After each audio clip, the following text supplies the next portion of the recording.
Good evening, everybody. Thank you so much for being here for tonight's conversation featuring former Philadelphia Mayor Michael Nutter in conversation with our very own Kate Grossman. You're in for a treat, as both Kate, from her background at the Chicago Sun-Times, and of course the mayor from his long experience in politics leading one of America's largest cities, are both steeped in issues of concern in cities today and their intersection with other units of government. So I think it's a really timely conversation for us in Chicago to be hosting. And we're thrilled to have the mayor with us this week as a visiting fellow here at the IOP. I'll turn things over in just a second to Ale, who will officially introduce both the mayor and Kate for the conversation. But I wanted to take a brief moment to let you know that next week we have a couple of events coming up that you'll want to make note of on your calendar.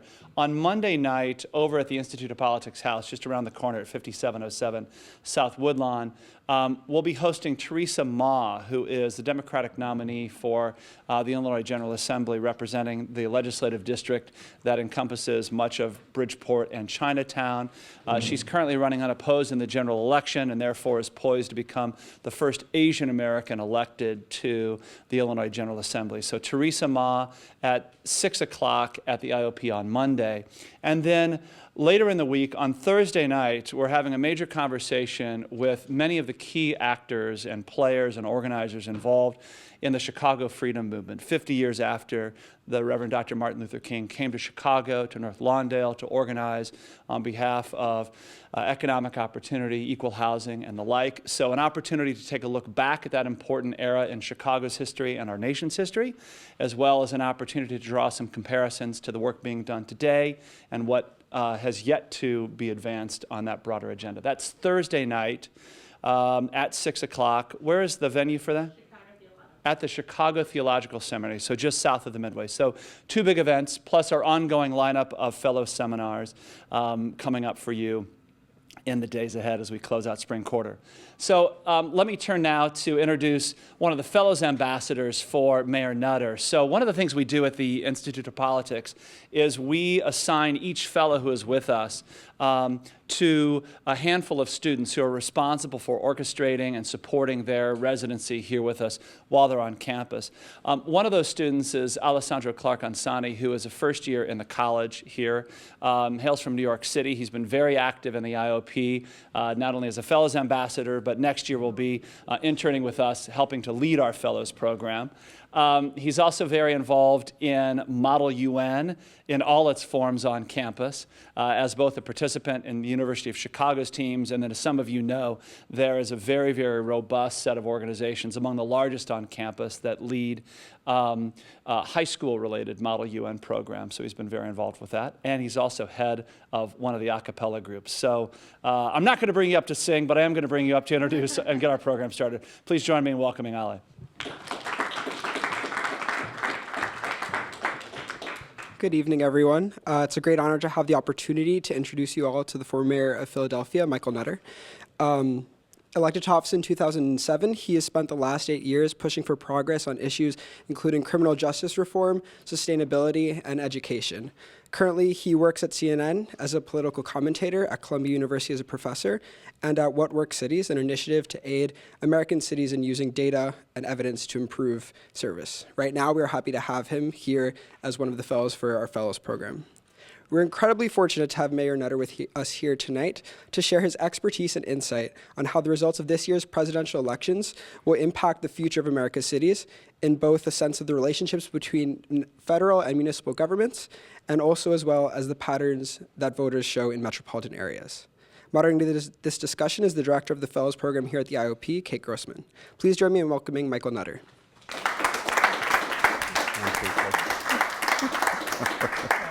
Well, I'll join everyone in welcoming you and thanking you.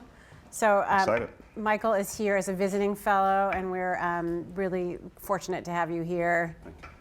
We've had him going like nonstop since he got here, making use of every moment. And I know you had your first seminar today, and I know the students really benefited enormously from it. Wow. The topic today was kind of life in City Hall and the realities of governing, and Michael really shared some insightful, candid commentary about what it's really like to run a big city, and that's something you just can't get everywhere, so we feel really fortunate. Thank you. For everyone else if you weren't there today, he has another seminar tomorrow at 3, Governing in a Crisis, which I'm sure will be terrific. And there's also student office hours tomorrow morning, 9:30 to 11:30. You can sign up on the IOP website if you want to do that. So the topic tonight is 2016, which people are interested in, sick of, a whole range of emotions on that topic. Yeah. But specifically, we want to talk about cities. There has not been a lot of talk yet. I hope it'll change in the election on cities, but I assume because all of you are here, you are interested in cities, and I certainly, as a lifelong Chicagoan and a longtime city metro reporter, I'm interested, and of course, Michael is very interested in cities. Yeah. So the topic for tonight is sort of what's in store for cities under America's next president, whomever that may be. Mm-hmm. So I'll get us started by asking, does it really make a difference who is in the White House when it comes to cities and the future, the prosperous future of cities? Yeah. No, it absolutely does. And again, thanks for the opportunity to be here, Kate and Steve, and certainly the student ambassadors. Thanks for the great introduction. You read it exactly the way I wrote it, and it really makes a difference. Thank you. It really does matter who the President of the United States of America is. It really matters who's in the White House. And I mean, I have some pretty significant perspective on that.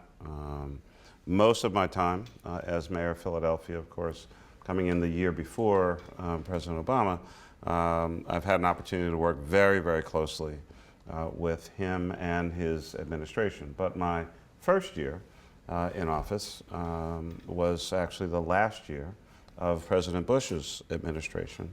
And,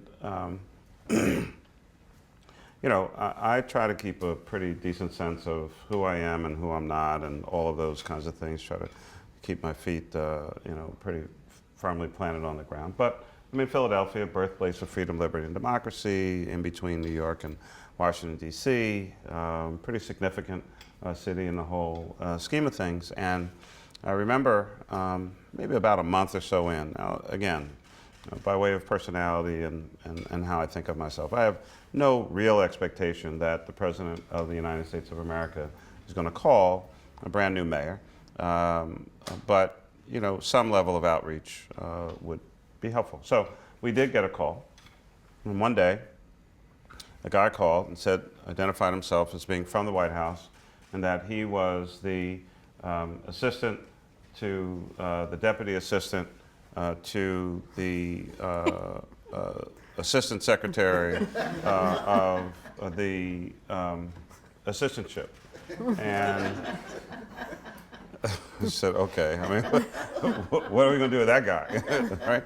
So a year later, President Obama and his team come in, and there are regular conference calls, there are regular meetings, regular requests for mayors to come to the White House. Cabinet secretaries are fan out all across the United States of America, visiting cities all the time. Whenever they make any kind of announcement, more oftentimes than not, they're not doing it, those announcements in Washington, D.C. They're picking a city somewhere in America to announce a new round of transportation grants, a new round of educational opportunities, the EPA, Homeland Security, all of those folks.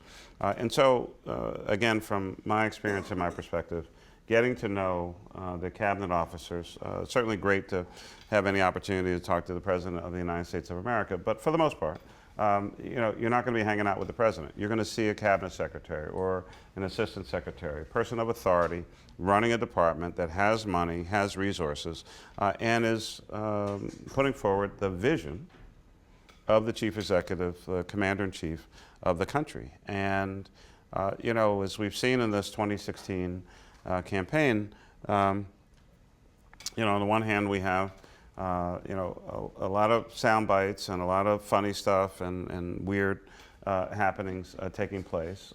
But, as President Obama said, I think just the other day, being President of the United States of America is not like a reality TV show.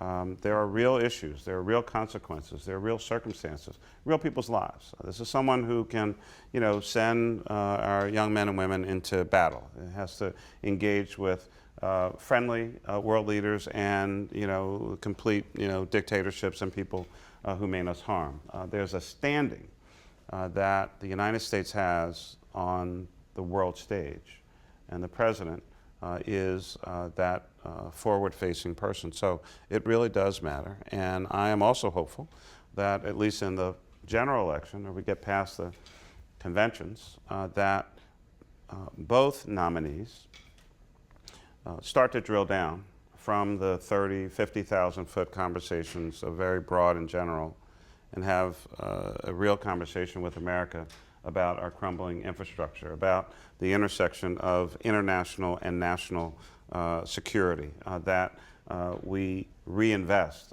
in educating our young people as, unfortunately, our country falls behind on the world stage in education, that we get over this idea that somehow we're not a world player and that our businesses shouldn't have opportunity to expand their markets around the world. People in other countries actually do want products with "Made in America" stamped on it.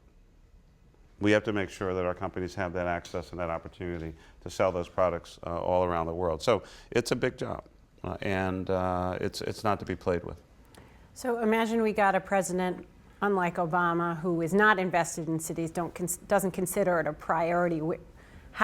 Can you give some tangible examples of how a city might suffer?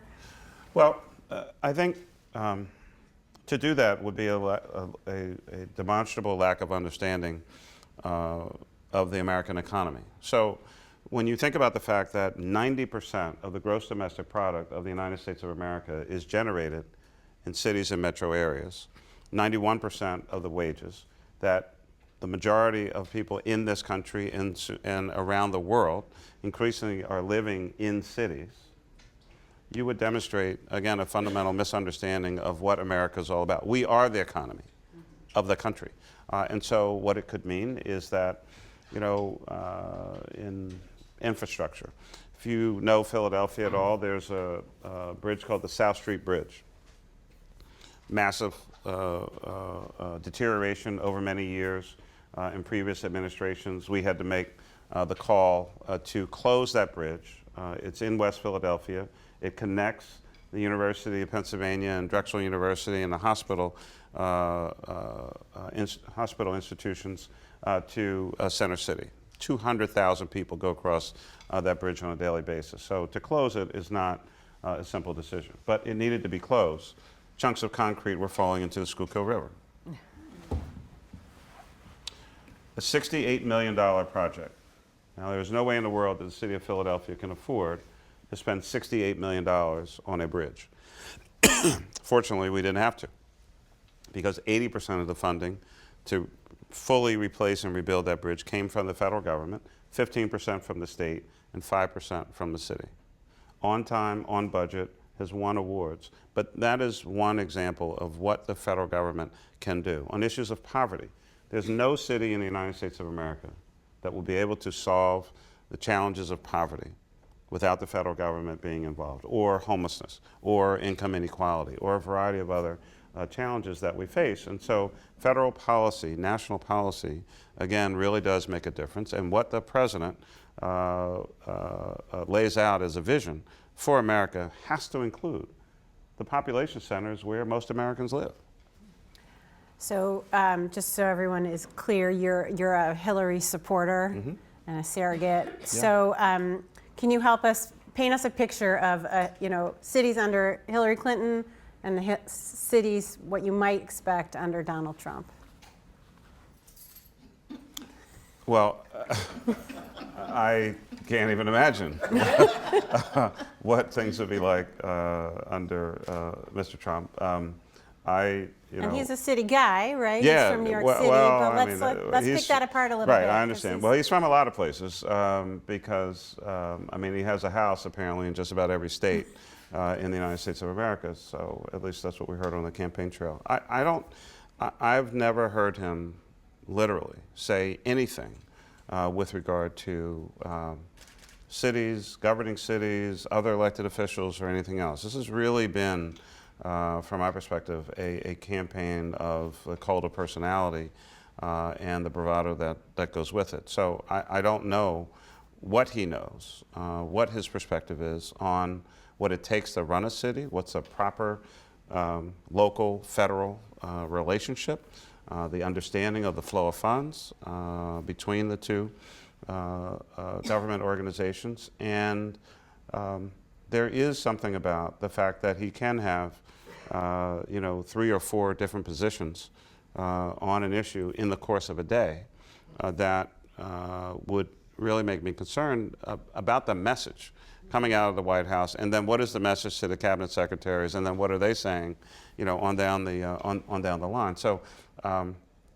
so far there's been no demonstrated experience with cities. So he's built in cities and done that work and had to engage with someone. I met him once a couple years ago. There was a casino opportunity in Philadelphia, and he was one of the bidders. So it was a very brief, kind of exchange. I was just more fascinated and taken with the whole hair situation, and so I couldn't really concentrate on much. No, I was trying to understand how this part was connected to the rest of his head. So did you draw any conclusions? No, I couldn't see. It just hovered there. So, in any event, Secretary Clinton, who clearly I know much better, I think she's been very detailed in trying to explain through kind of a big policy paper, breaking down barriers, investments. She does have a policy big. articulated. Yeah, Paper. And I think if you go on their respective websites, you'll see all of that information on the Clinton side. I went on Mr. Trump's website. There's stuff about building a wall. There's stuff about U.S. trade with China. So again, very high level kinds of discussion, and it's a lot of videos and a lot of sound bites. You can't govern the country. You can't govern the state. You can't govern the city. You can't run a water ice stand just on sound bites. Life is a little more complicated than that, and I'm really hopeful. And I think we really have to push the folks on TV who will conduct however many debates to really try to drill further down into governing. As I said at the seminar earlier today, there's such a big difference between campaigning and governing. They are almost completely separate. But if you watch a campaign, it is, I have said this before, it is a bit of a peering through the looking glass of what that person may do if they are successful, because how they manage their campaign operation, who are the people around them, what's their style, how do they engage. At least for the successful candidates, you won't see a whole lot of difference between what happened from a management standpoint in the campaign as to how they're going to govern and manage in the government. So we'll come back to the election, but I want to just talk a little bit more about cities. So you were head of the U.S. Conference of Mayors for 2 years? 1 year. 1 year. It's a 1 year term. Oh, 1 year. Okay. Yeah. So, what is your sense of what it takes to build a modern city? To move. We have a seminar series about old industrial cities in the Midwest and the East Coast who are dying. Yeah. Then there are other cities that, like Chicago, obviously has its problems, but has managed to create something new. What are some of the qualities that allow for a modern American city? I'll start with what I always say to the new mayors. There's 3 fundamental things. Have a plan. Work your plan, stick to the plan, and articulate in very clear and relatively easy to understand terms. This is what I campaigned on, and hopefully there is some semblance of a relationship between what I campaigned on and how I'm going to govern. That should be a pretty smooth and direct transition. But now you are governing, which is different than campaigning. You have a whole operation that you're responsible for, and a bunch of other things that you will have no control over whatsoever. But I think the real fundamentals of small, medium, and large cities are people have to be safe. You may or may not be in charge of education, but that kind of is a technical issue because these are your children. And the growth of your city, prosperity of your city, really is determined by how well children are getting an education. People need to work. So what are the job prospects and the sustainability of your tax system and all those kinds of things. And then, I mean, you have to have a government that has integrity and credibility. And so I think that those are really kind of the four pillars of a foundation that you can then build on going forward. What are your assets? What are your natural assets? Who are your big job producers? You know, what's the city known for? And we've seen any number of cities, Philly certainly one, remake themselves. So, you know, we used to be the, workshop to the world. We built, Baldwin locomotives and Stetson hats and everything pretty much in between. Well, we're not building locomotives, and I mean, maybe somebody's making some hats, but nowhere near what we used to do. And so now, education and medicine. Eds and meds, bio, life sciences, pharmaceuticals, service industry, hospitality, financial services. And so Philadelphia has had to remake itself based on what are our natural assets. Big on sustainability, much of which was quite frankly inspired by former Mayor Daley, who I had numerous conversations with on that issue. So, I mean, to some extent, you have your natural assets and things that you can build on. You might have areas of interest. So I said, we're going to make Philadelphia the #1 green city in America, and then put in place policies and procedures to move on that, because I thought it would work for us. We have the largest urban park system in the United States of America, and so. I thought Chicago had the largest. Nah. All right, Always we'll talk about that later. Yeah, always a big battle. But I do like the bean, and I love Millennial Park. So it's really about organizing your assets in a way that you can understand, how does this place run? Where do my taxes come from? Is it on the business side? Is it real estate? How are my schools funded? And then try to see into the future for where you and your constituency want to go. And historically, cities, Chicago, I certainly don't know the history of Philadelphia as well, but we're machine-oriented politics. You scratch my back, I scratch yours, I'll get you a job. You chose to govern it very differently, as an independent. Can you talk a little bit about the promise of that and the peril of trying to govern as an independent? Yeah, well, it doesn't get you a whole lot of friends in certain instances. And that's not to say that people who approached me and said, hey, so-and-so, needs a job, or here's a resume, or can you help, or whatever. I mean, there's nothing wrong with that. But, the person should at least be qualified for that job. I mean, just kind of as a minimal standard, I mean, can you do this? But I said in the seminar, the flip side of that is, never hire somebody that you can't fire. It's just going to be a nightmare, right? So even your friend, you have to understand, if your relative does not perform, if your cousin doesn't come to work, he or she will get fired. Right. So the upside of that obviously is, taxpayers get a more competent person, but the downside is that, now you got a black mark against your name because you didn't hire Louis' sister. Right, and then you might need Louis for something else, right. And you got to deal with all that drama and aggravation and stuff that goes with it. I tried to make it very clear at the outset. This is about qualifications. We are not an employment agency.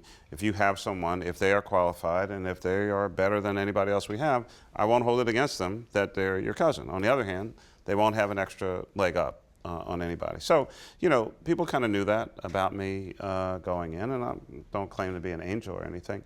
But we were going to run the government with integrity and transparency, and really try to stop much of the nonsense that had been going on before. I think we were fairly successful in that regard. And just one other question about cities. I know you've you're on Obama's My Brother's Keeper advisory committee. Yep. And, you know, Philadelphia, I'm sure, like Chicago, has this sort of tale of two cities where you have a lot of young, out of work, out of school, young men, a lot of them African-American men. You know, where are we on, you know, everybody wants to make progress on that front. You know, can you help us understand where we are on that? Well, I mean, I think the really short and most direct answer is we still have a lot of work to do. All of which, from my perspective, is tied into the excessively high rates of violence in communities of color, and especially between and among African Americans. You know, homicide is still the #1 cause of death for young black men between about 16 and 34. You know, just because you don't have a job, or just because, you know, of other life circumstances, will never justify shooting somebody.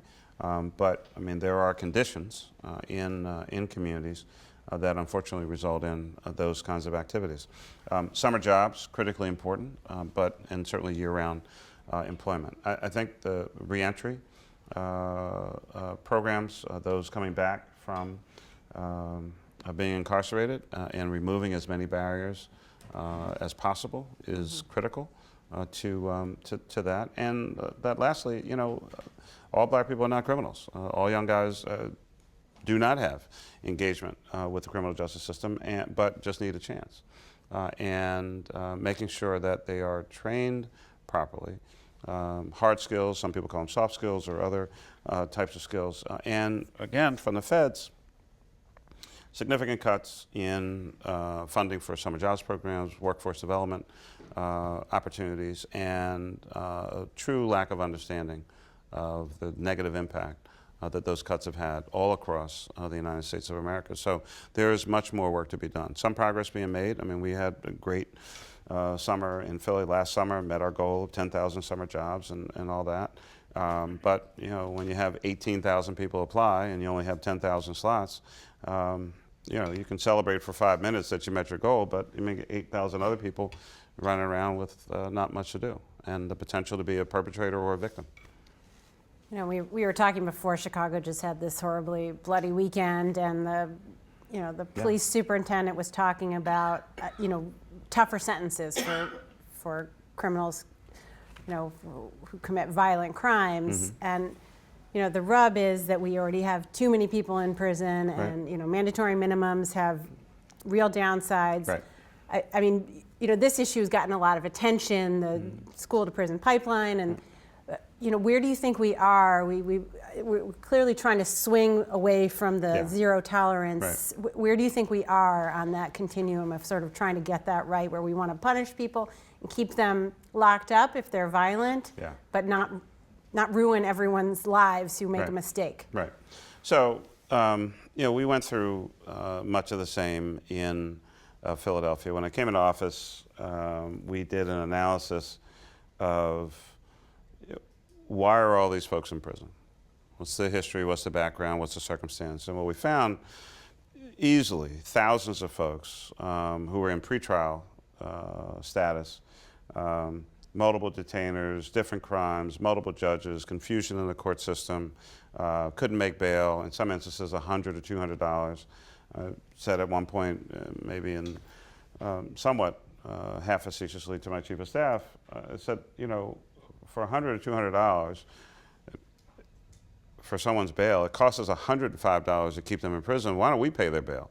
I mean, and they're nonviolent. I mean, what are we doing here? So we didn't do that, but we worked with the courts, and there are about 2,000 fewer people in prison when I left office than when I came in, and that's the diligent and focused work, working with the court systems, working with the DA. There's no one thing. There are some really dangerous, violent people out there, and they do need to be locked up. On the other hand, there are some others who have committed whatever crime they've committed, who need to pay their debt to society. They don't necessarily need to be incarcerated, and therein lies one of the challenges. So, you know, what could you do? You could do day reporting programs. You could do halfway houses. You can do electronic monitoring. And I mean, the insanity of the hassles that we would go through in communities trying to have a day reporting program or a halfway house in somebody's neighborhood. I mean, on the one hand, you don't want all these folks locked up. It costs a lot of money. You want people to get rehabilitated. They should be able to be in community, but no one wants them in their neighborhood. And these are your kids. These are your relatives. These are your former neighbors. So, I mean, they're not going to disappear. And at the city level, mostly everybody gets out at some point in time. So if, the last 3 times we arrested you, you did not have any discernible job skills, you had not had employment, you hang with a bad crowd, and you got all of these markers, we let you out and you go right back to that. I mean, why do we think something different is going to happen? I mean, that is the definition of insanity. So I think we're not anywhere near far enough along, but the fact that for different reasons, Democrats and Republicans are actually talking about criminal justice reform. They may be coming at it for different reasons. I don't really care. The point is, people are acknowledging that there are problems in the criminal justice system, and they way over impact people of color, and that people are trying to do something about it. So I don't get all that caught up in what your motivation is to try to create change. The fact that you're interested, I'm prepared to have that discussion. But and it's city by city, county by county, and state by state. I mean, there's the wildest array of laws all over the place. And then at the federal level, at least they can do something, and maybe that will actually set a tone and a model for what should be going on in states and county governments. So let's turn back to the election. So the conventional wisdom is that Hillary has it. It's a matter of time. Who knows what'll happen? So let's talk about in what ways Sanders is hurting Clinton by staying in the race, and if there are any ways that he's helping her. So, first and foremost, I think Senator Sanders on the issues has run, a great issue-oriented campaign. He's raised a lot of issues that people really care about. Clearly, things that have been troubling folks for a long period of time. I think that both he, in his own way, and Mr. Trump, in his own way, have kind of tapped into the same thing to some extent. Fear, anxiety. On the Trump side, maybe a little bit of hate. They went through that whole period with the Klan and David Duke and people getting punched and all this other kind of stuff. But there is a lot of frustration out there, and I think many of us, regardless of party, just missed it, didn't see it, didn't understand it, and that's why you have this kind of rallying around two quote-unquote outsiders who are still kind of insiders in the whole scheme of things. On the Clinton side, I don't think anyone's taking for granted what's ultimately going to happen. Things are certainly moving in a particular direction, but I think until June 14th and the DC primary, no one should be counting anything other than pledged delegates. My expectation is we will have a nominee on the Democratic side before the convention in Philadelphia.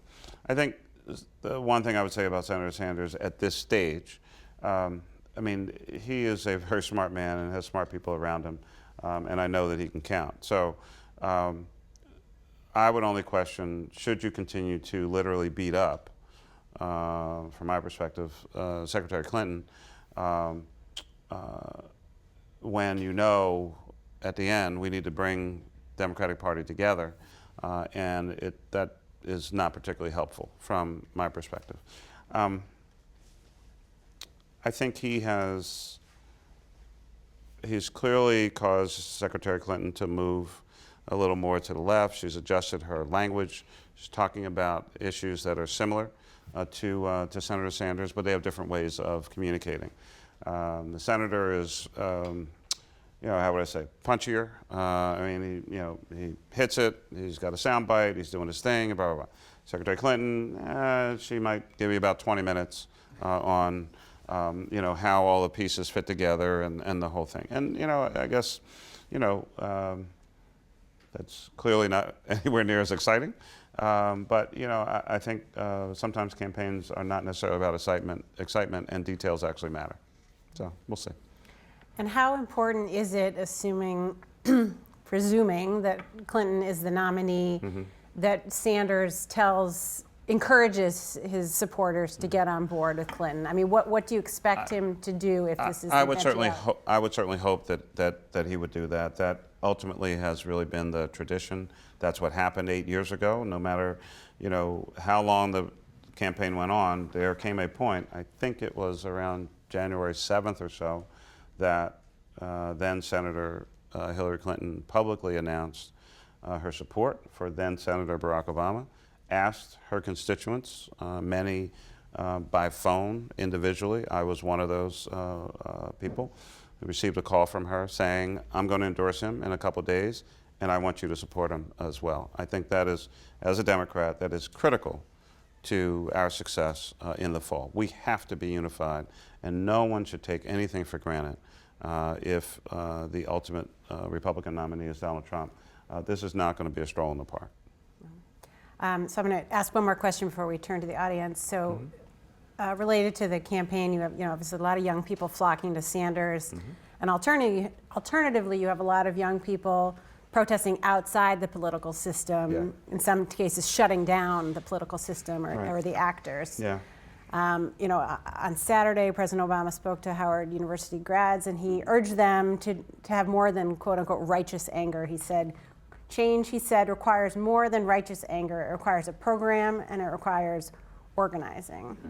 So what is the value, of organizing, of voting, of engaging with the system rather than highlighting what's wrong and then standing outside? Yeah, I mean, as I often say, I love a good protest as much as the next person. I think they're exciting, they're dynamic, they can be fun, they are serious, they're meaningful, but I like results, right? So, and we can do both. You can have protests, and then we should have a meeting to talk about what is it?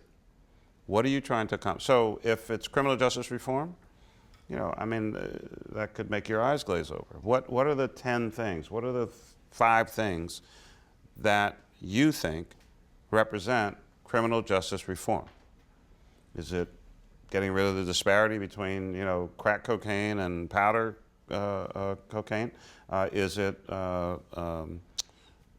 mandatory minimum sentencing? Is it, whatever it is. So I'm give me a list.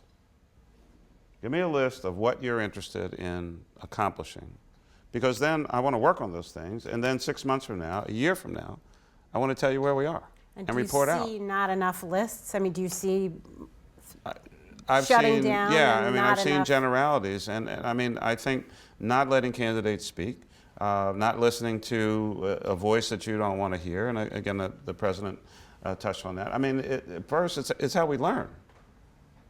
Right? If I only talk to the people I like, I'd have a lot of free time. So, okay, I'm having a conversation with you. We don't necessarily agree, but you can learn something from every person you talk to in some way, shape, or form. And I think that Black Lives Matter has a point of view and has some points to make. And I want to hear them. We probably agree on a bunch of different things. Now, we may not agree on some things. Okay, that's fine. It's America. But let's get to what's the it? What's the thing? Give me the list. Let's work on it together. And that doesn't mean you have to, hold up somebody's banner or be for a candidate or whatever the case may be, because if you want to agitate, then agitate. But then be productive. Well, we're ready to open it up for questions. Happy to. I think we can start over here. I was wondering, so you discussed how a potential Hillary presidency and how a potential Trump presidency would affect cities, but I was wondering, since we discussed Bernie Sanders, how you think a potential Bernie presidency would affect big cities? So I don't know Senator Sanders as well as I know Secretary Clinton, but what I do know is, of course, the senator was the mayor of Burlington, Vermont, so he's got, we share a little bit of the mayoral situation. I think Senator Sanders would, try to do the right thing. I think he cares about people. I think he understands the importance of cities. I think, look at the issues that he talks about, whether it's a $15 an hour minimum wage, or the changes, which I don't agree with, on Affordable Care Act or Obamacare, changing the campaign finance system. But I mean, we got a little Supreme Court issue that we kind of have to deal with, which maybe we could actually have a justice get confirmed on the Supreme Court, so they have an odd number.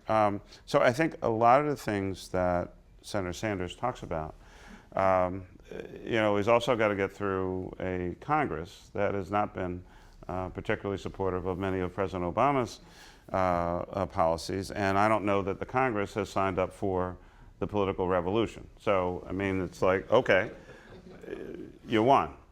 Now what? Whoever wins, it's going to be a fight over there with them. But I think many of the things he's talking about so far have not, made their way through a Congress that has not shown the kind of support for even the things that President Obama's doing. I think he'd be a friend to cities. He grew up in Brooklyn, and so, I think he knows that that's where the action is. Student in the back. Yes, thank you. I'm Alex Robbie. I'm Master of Public Policy student at the Harris School. Thank you for coming. I was hoping you could talk about your time in Philadelphia as mayor with the soda tax. This has become a presidential issue. Hillary Clinton coming in for it, and Bernie Sanders against it.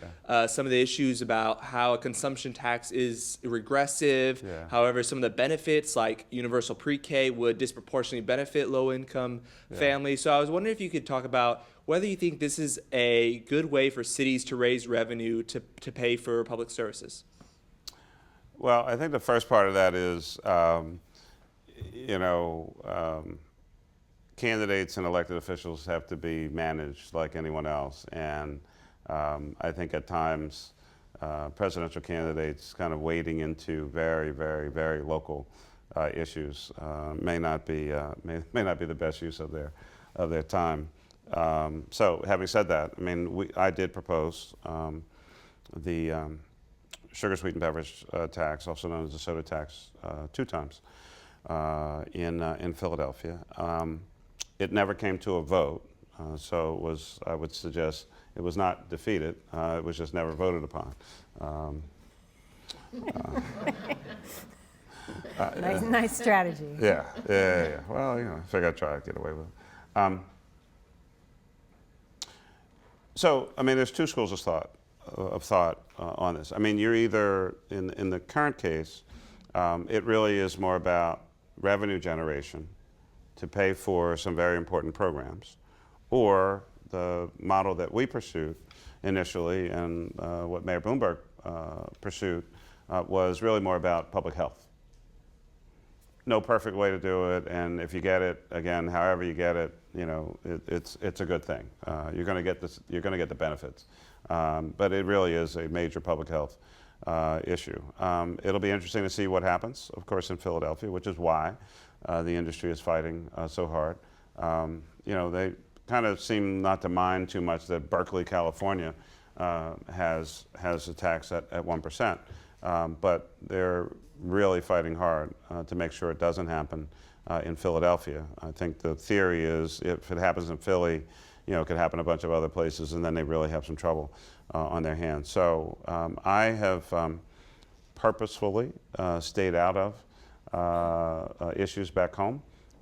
There's only one mayor at a time, and I'm being respectful in that regard.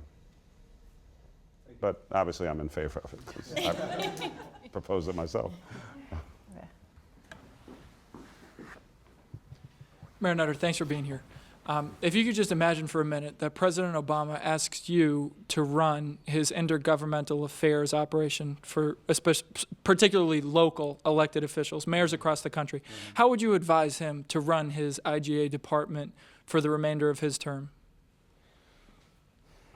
Well, that's a pretty easy one. Probably tell them to keep doing what they're doing. the intergovernmental affairs operation in President Obama's White House operates in such a way that there were many times that I felt like I was working for them.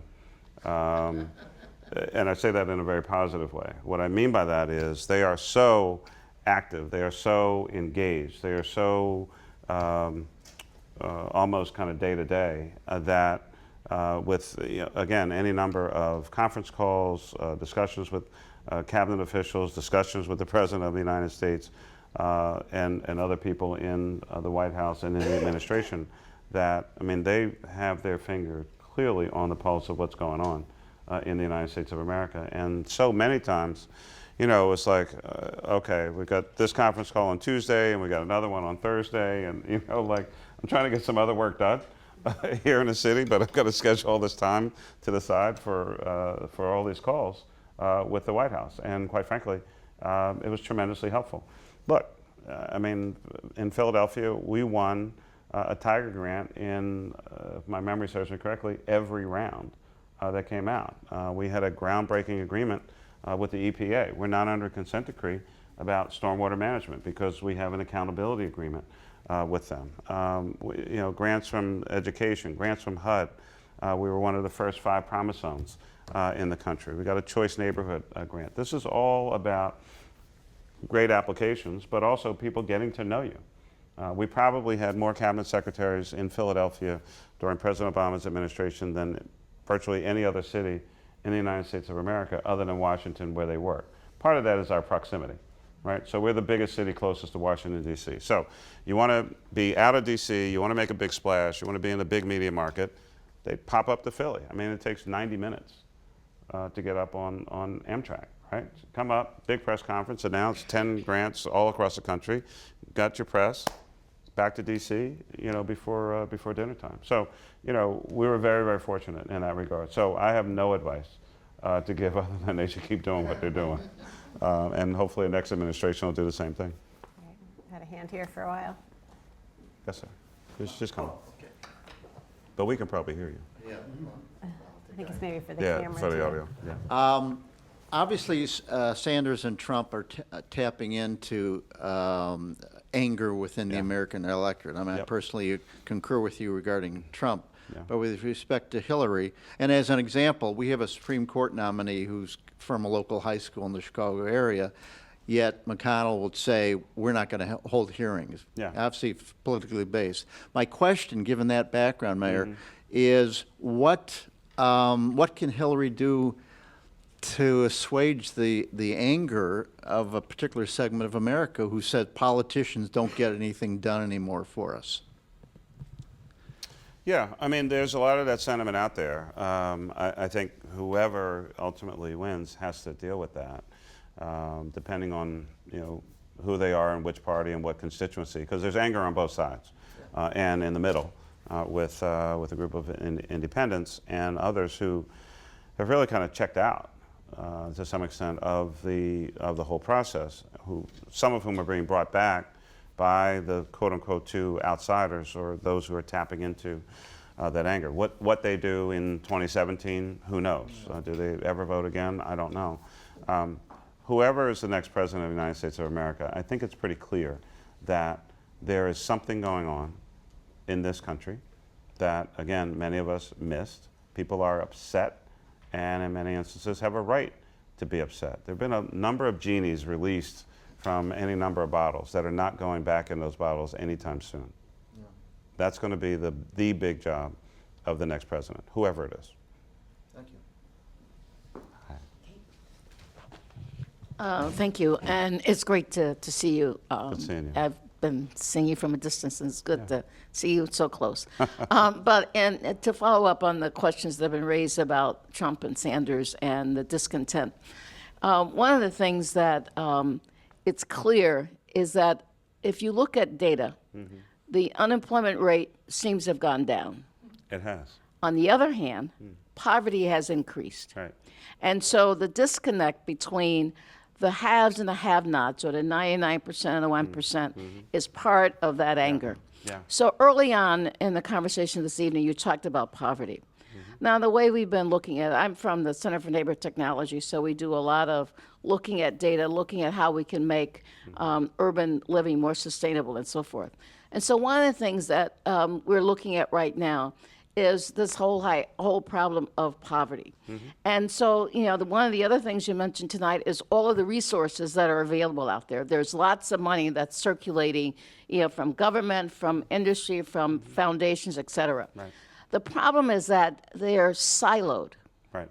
So one of the questions that we're trying to answer is what can we do about attacking poverty in a way that gets us out of the silos and that we start working and addressing all of the issues that contribute to poverty on a coordinated and collaborative basis. And so I'd just like to get your thoughts Sure. about that. So we face the same challenge in Philadelphia and most other cities. And so I asked the question, how much money do we get from all the various sources that is directed or supposed to be directed at poverty?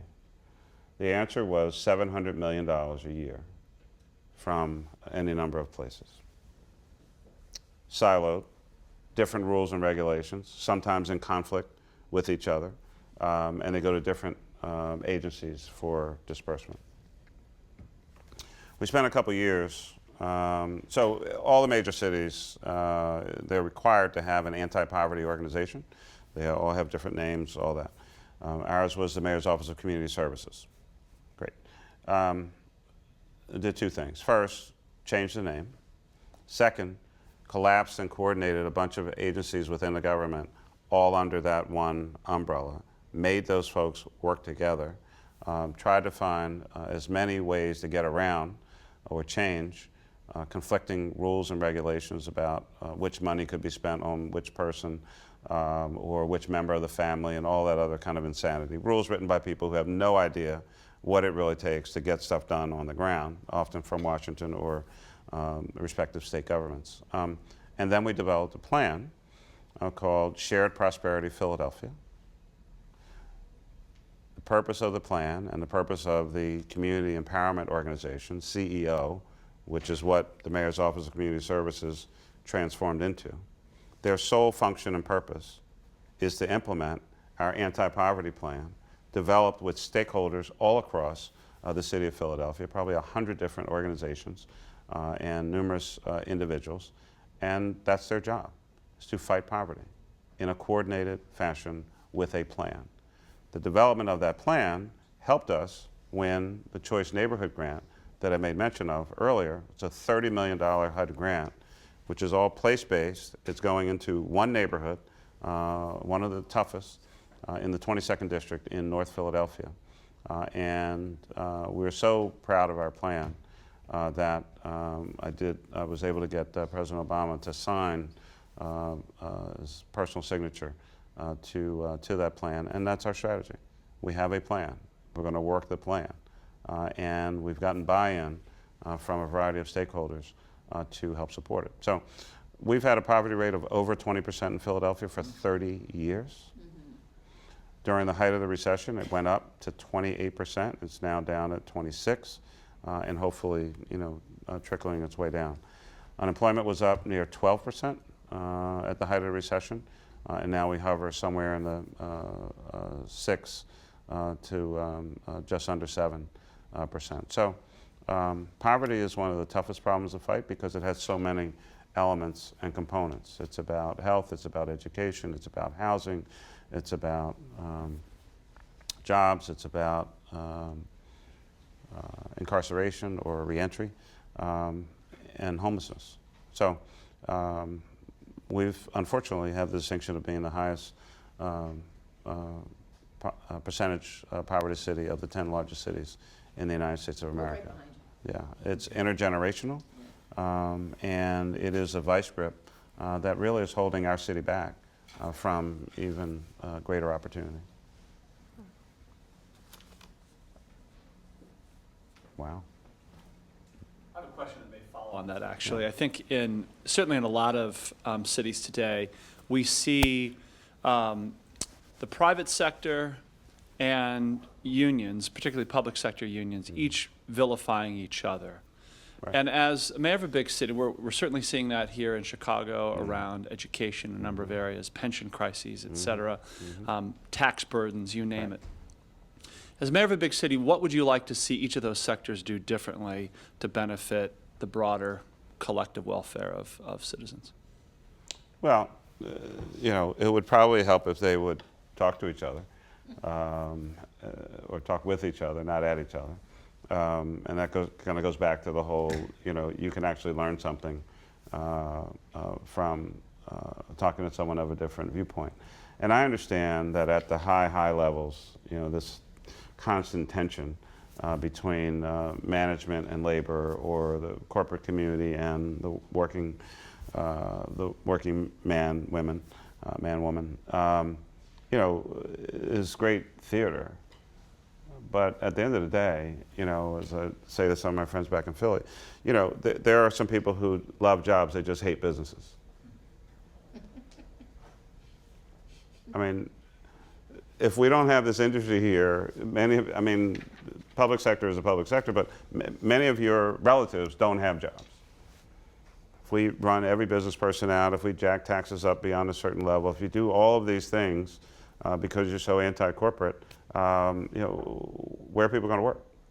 Right. So I think that you know, trying to have a respectful, sane dialogue and an engagement, and more oftentimes than not, the mayor is going to be right in the center of trying to bridge that gap and that divide, and you know, has to really take a position that, you know, every corporate request cannot necessarily be honored. Every public sector union request cannot necessarily be denied or granted as well. That there's a real balancing act to running a big city.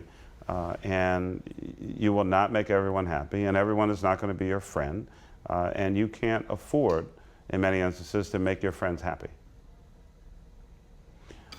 My position was always with the unions, I will sign a contract that I can afford. You as a union leader have a constituency. I appreciate that. You have to get elected just like I do. On the other hand, my union is 1.5 million people. It's slightly larger than yours. And I have to respond to all of their concerns. I cannot give you everything you want and then ask them to pay for it. It doesn't work that way. Hope that answered. I think we are out of time. Thank you for such a terrific conversation and for being here. Thank you.